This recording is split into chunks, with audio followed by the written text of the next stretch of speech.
I used to look at a package of cheap cookies at the grocery store and think there wasn't much you could do with them. You could warm them up, put them on a plate, and maybe add a scoop of ice cream. But in the end, it was still just a grocery store cookie. Until, a few years ago, I saw something that seemed so simple that I thought it was one of those techniques that wouldn't make any real difference. I took a still warm cookie and brushed a small amount of a dark liquid that was on the stove over the top. I didn't pour it on. I didn't dip it. I simply brushed a thin layer over the surface while the cookie was still warm. And then I waited a few minutes. The surface became glossy. The center became softer. The edges still had that slight resistance when you bit into them, but now there was a depth of flavor that the cookie simply didn't have before. That's when I realized something. The secret wasn't in the cookie. It was in what bakers did to it after it came out of the oven. And it's precisely this little technique that can make a $3 cookie feel much closer to the kind of dessert you'd pay $20 or $25 for at a good bakery. And the best part is that we're not going to turn this cookie into a completely different recipe. You won't need to make a dough, buy expensive chocolate, use professional equipment, or spend the entire afternoon in the kitchen. We're going to start with exactly that simple, inexpensive cookie you could find at any supermarket. The difference will happen after we heat it, because there is an old pastry making technique that uses a very small amount of concentrated liquid to change the surface, the texture, and even the way the cookie's flavor comes through when you take that first bite. But there's one important detail. If you simply pour liquid over a hot cookie, you'll end up with something soft and soggy. So the real question is, what is this liquid? How much should we use? And most importantly, how did old-fashioned bakers manage to add moisture without destroying the texture that makes a cookie so good? That's where the trick starts to get really interesting. When I started paying attention to how bakery desserts were made, I realized something that completely changed the way I looked at old recipes. We're used to looking for the secret inside the dough. We want to know what kind of flour, what chocolate, what butter, or what special ingredient was used. But the most experienced bakers thought about it differently. They knew the work didn't end when the dessert came out of the oven. In fact, that was precisely when some of the small techniques that could make a simple dessert seem much more sophisticated began. A cake could receive a syrup after it was baked. A pastry could be brushed while it was still warm. A small amount of flavored liquid could completely change the sensation of the first bite. And that is a huge difference between following a recipe and actually understanding pastry. When you look at a finished dessert, you think, what did they put into the dough to make it turn out like this? An experienced baker might think, what did they do to it after it came out of the oven? And that's exactly where our $3 cookie is going to start changing. Maybe you're thinking that to turn a cheap cookie into a bakery-style dessert, we would need to start with a much better cookie. More butter, more chocolate, premium ingredients, maybe even an artisanal cookie bought from a specialty shop. But that means trying to solve the problem from the wrong end. A simple cookie already has practically everything we need. Flour to provide structure, sugar for sweetness and caramelization, fat for softness, chocolate for flavor, and a structure that can withstand the heat of the oven. What it doesn't necessarily have is that final sensation we associate with a bakery dessert, and that's where the technique comes in. A good bakery doesn't always turn something cheap into something special by using more expensive ingredients. Sometimes it simply knows how to finish it in a way that we never learned to do at home. So instead of trying to make the cookie into something else, we're going to treat it as a base. And now comes the part that sounds strange. We're going to add liquid to a cookie that's already been baked. The trick is a small flavored syrup applied while the cookie is still warm. We're not talking about soaking the cookie. The amount is small, and the goal isn't to turn its texture into something soft and soggy. We simply want to add a thin layer of flavor and moisture exactly where it can make the biggest difference. For our version, Margaret prepares a dark, concentrated syrup using strong coffee, brown sugar, a little vanilla, a small amount of butter, and a pinch of salt. The coffee isn't there to make the cookie simply taste like coffee. In a small amount, it helps create a deeper base for the chocolate, while the brown sugar adds caramel notes and the butter gives it a richer mouthfeel. The pan goes over low heat. The sugar begins to dissolve. The butter disappears into the mixture, and the liquid becomes glossy and aromatic. Margaret doesn't pour the syrup over the cookie. She waits for the right moment. The cookie is still warm, freshly heated, and then she takes a pastry brush and applies a very thin layer over the surface. This is where the old trick begins. The syrup seeps into the tiny cracks on the surface while the heat is still present. The goal is to create a richer, slightly softer outer layer without destroying the cookie's structure. And here's the detail that separates this technique from simply pouring syrup on top. The cookie needs to be warm, the syrup needs to be concentrated, and the amount needs to be small, because we're trying to transform the surface, not soak the inside. And now we need to answer the most important question. Why does this work so well? And why can a warm cookie absorb this small amount of syrup without simply becoming soggy? Now that you've seen the trick, I want to explain why something so small can make such a big difference. When the cookie is warm, its structure is still more receptive to moisture. So when we brush a very small amount of the syrup over the surface, some of that liquid is absorbed by the outer layers of the cookie instead of simply sitting on top. But the syrup isn't there just to add moisture. The brown sugar adds sweetness and those deep caramel notes. The strong coffee helps intensify the perception of the chocolate without turning the dessert into a coffee-flavored cookie. The vanilla softens and connects the flavors, while a small amount of butter adds richness and a more velvety mouthfeel. It's as if we're taking a cookie that already had all the right components and giving each one of them a new opportunity to shine. But there's one rule you need to remember. More syrup does not mean a better cookie. In fact, it's exactly the opposite. If you add too much syrup, the surface becomes heavy, the cookie loses its structure, and you end up with something soft and soggy. But if you apply just enough to coat the surface and let the heat do the rest, something completely different happens. The outside becomes softer and more aromatic, while the inside maintains that cookie structure we want. Too much syrup gives you a soggy cookie. Just enough gives you a bakery-style finish. And this is probably the most important part of the entire trick. You're not trying to add as much syrup as possible. You're trying to add just enough for you to notice the difference with the first bite, without actually noticing that the syrup is there. That's exactly the balance experienced bakers learn through practice. And now that you understand why it works, we can finally make the complete transformation from a supermarket cookie to a dessert worthy of being served on a plate. Now let's do the transformation for real. And here I want you to pay close attention to when each thing happens, because timing is just as important as the ingredient. Step 1, choosing the cookie. We don't need an artisanal, expensive cookie or one made at a specialty bakery. Pick a good chocolate or chocolate chip cookie from the supermarket. Ideally, choose one with a relatively firm texture and edges that can maintain their structure when heated. Don't choose an extremely soft or filled cookie. We want a simple base that can receive the syrup without falling apart. And here's something I love about this technique. We're not trying to hide a bad cookie. We're showing just how much a simple base can change when you know how to finish it. Step 2. Heating the cookie. Place the cookies on a baking sheet and put them in a 300 degrees Fahrenheit oven just until they're heated through again. We don't want to bake them a second time. We want to bring back that warmth and slight softness the cookie had when it first came out of the oven. I prefer doing this in the oven because the heat is more even.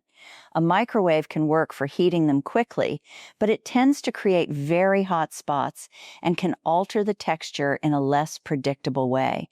Once the cookie is warm, take it out. And now, don't wait too long. This is when the most important part begins. Step 3, making the syrup.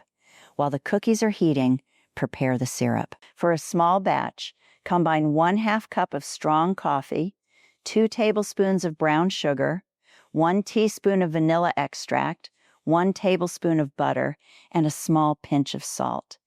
Place everything over low heat and stir until the sugar dissolves and the butter completely disappears into the mixture. We don't want a thick syrup like caramel. We want a concentrated, dark, aromatic liquid that can be applied in a very thin layer. Once it's ready, keep it warm. Step 4. DHE Sacred Moment. Now comes the part I like the most. Place the warm cookie on a wire rack. Take a pastry brush and dip only the tip into the syrup. Don't soak the brush. Brush a thin layer over the surface of the cookie, just enough to make it slightly glossy. Wait a few seconds. Then apply a second small layer, focusing mainly on the areas that look drier. And stop. This is the detail that seems insignificant but makes all the difference. You don't want the cookie to look like it's covered in syrup. You want someone to take that first bite and think, "Why is this cookie so soft and flavorful?" without immediately being able to figure out what happened. Step 5. LET-IT rest. Now let the cookies rest for a few minutes. Don't add any toppings immediately. As they rest, the syrup stops looking liquid on the surface and begins to integrate into the outer layer of the cookie. The shine remains. The aroma of coffee and vanilla becomes more noticeable, and the texture starts to change. When you gently touch the surface, it no longer feels wet. It simply feels softer and richer. That's exactly what we want. Step 6. Turning IT into a bakery-style dessert. Now comes the fun part. Take a simple plate and place the cookie in the center. Instead of simply putting a huge scoop of ice cream on top, we're going to build the dessert in small layers. Add a generous spoonful of vanilla cream or whipped mascarpone beside the cookie or partially over it.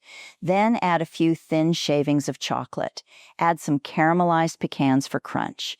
And finally, just a small drizzle of caramel sauce. Don't cover the entire plate. We don't need 10 different ingredients. A good bakery dessert looks sophisticated precisely because every element has a purpose. The cookie provides chocolate and texture. The cream provides contrast and softness. The pecans provide crunch. The caramel brings everything together. And that small amount of syrup we applied earlier is what transforms the base. Now add 1 final shaving of chocolate on top. Stop.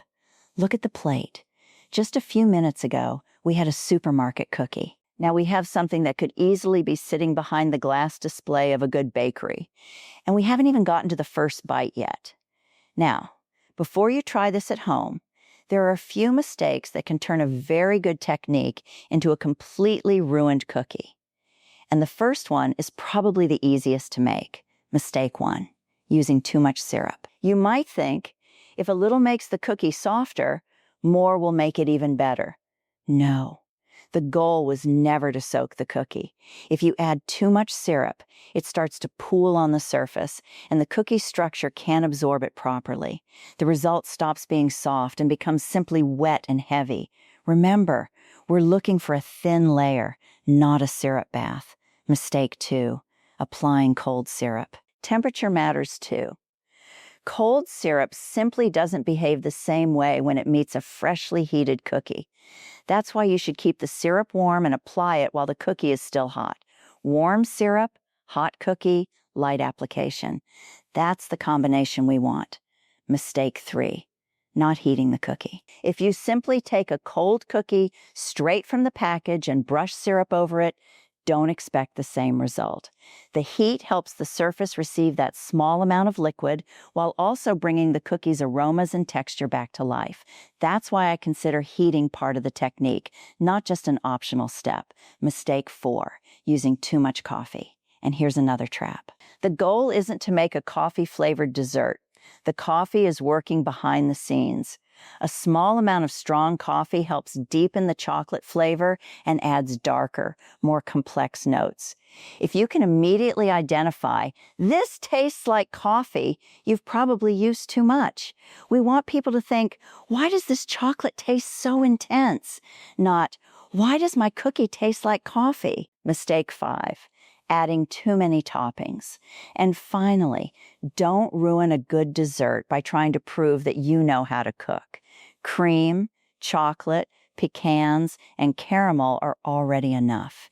If you add white chocolate, fruit, 3 more sauces, powdered sugar, and anything else you can find in the kitchen, you'll lose exactly what we're trying to create. A dessert that looks expensive doesn't need to look complicated. Every element needs to serve a purpose. And once you understand that, you realize the transformation never depended on adding more things. It depended on knowing what to do, how much to use, and when to stop. And now we've reached the part I've been waiting for since the beginning. Place the 2 cookies side by side. On one side is the cookie straight out of the package. $3. Simple. Dry on the surface. There's nothing wrong with it, but there's also nothing that makes you stop and look twice. On the other side is the exact same cookie. The only difference is what we did with it. The knife slowly cuts through the surface, offers a little resistance, and then gives way. The soft interior is revealed. The chocolate is warm. The cream begins to melt slightly against the cookie. A thin stream of caramel runs across the plate. The pecans add that little crunch as you take the first bite. And then we make the comparison one more time. Before, an ordinary supermarket cookie. After, a dessert that looks like it came straight from the display case of a bakery. And the most interesting part is that the cookie itself never changed. We didn't use a better dough. We didn't buy a $30 secret ingredient. We didn't need professional equipment. We simply used a technique that changes the way that ingredient is finished. Nothing about the cookie changed. We changed what the cookie could become. And that's exactly what old-fashioned bakers understood so well. Sometimes you don't need to start with something extraordinary. You just need to know what to do with something ordinary. And now let's talk about the part that really makes this technique interesting. Because when you look at this finished plate, it's easy to imagine that you had to buy expensive ingredients to get here. But you didn't. The base is still that same inexpensive cookie. The syrup uses only a small amount of coffee, brown sugar, vanilla, butter, and a pinch of salt. Then we have the cream, a few pecans, some chocolate, and caramel to finish it off. Of course, prices vary from one city to another, so I'm not going to pretend that this dessert always costs exactly $3 to make, or that a bakery would charge exactly $25 for it. That's not the point. The point is that you can take an inexpensive ingredient and create the feeling of a bakery dessert without paying the price of a bakery dessert. And maybe that's one of the things I love most about old-fashioned techniques. They didn't depend on having the most expensive ingredients in the kitchen. They depended on knowing how to get more out of the ingredients you already had. The expensive part isn't always the ingredient. Sometimes it's knowing what to do with it. And once you understand that, you start looking at your own pantry in a completely different way. My mother always used to say that a good kitchen didn't waste ingredients. A cookie that was no longer perfect could become a warm dessert. A piece of cake could become another layer. And something that seemed too simple to serve on its own could be transformed into something completely different. Maybe that's why I still love old-fashioned kitchens so much. They always seem to know how to get more from less. So the next time you come across a package of inexpensive cookies, don't just think about what they are. Warm the cookie. Prepare a small amount of that old bakery drench, apply it carefully, and let the transformation happen. Then, add just a few elements that truly complement the flavor and texture. Cheap cookie, heat, syrup, cream, a good finish. That's all we need. And if your mother, grandmother, or someone older in your family had a strange technique for turning simple food into something special, tell me about it in the comments. I want to know which of these little tricks are still being used in your kitchens. Because this isn't the only old-fashioned trick capable of turning an inexpensive ingredient into a dessert that looks expensive. There's another one involving ordinary bread that, when I first saw it, I thought couldn't possibly work, until I saw what happens after it comes out of the oven. And this one might be even stranger.